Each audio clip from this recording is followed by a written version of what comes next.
तोंडी लावायला कैरी असली ना की जेवायला पण मज्जा येते, म्हणून मी आज कैरीच्या करमट्या केल्या। आता हे करत असताना तुम्हाला एक गंमत सांगते। त्या दिवशी स्क्रोलिंग करत असताना सासूबाईंची सायली यांचा एक व्हिडिओ माझ्या समोर आला आणि त्यामध्ये सायली प्रेग्नंट आहे असं मला वाटलं, म्हणून मी तिला अभिनंदन करण्यासाठी तिच्या कमेंट बॉक्समध्ये गेले।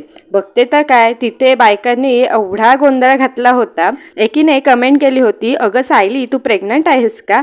त्यावर दुसरी म्हणते, अगं ती खूप भाव खाते, मी तिला विचारून विचारून दमले, काही नको विचारूस तिला। तिसरी म्हणते, क्रिएटर असेच असतात। आता मला सांगा, कोणाला काय हौस असते का पोटात फुगा घेऊन फिरायला? एखाद्याला नाही आवडत त्याचा पर्सनल लाईफ त्याच्या कामामध्ये आणायला, पण ह्या बायकांना कोण सांगणार हे? असो, आपल्याला काय करायचंय, तुम्ही या कैरीच्या करमट्या खायला। कैरीला बघून भल्या भल्यांच्या तोंडाला पाणी सुटतं, तुमच्या पण तोंडाला पाणी सुटलं ना? चला मग पटकन सबस्क्राईब करा।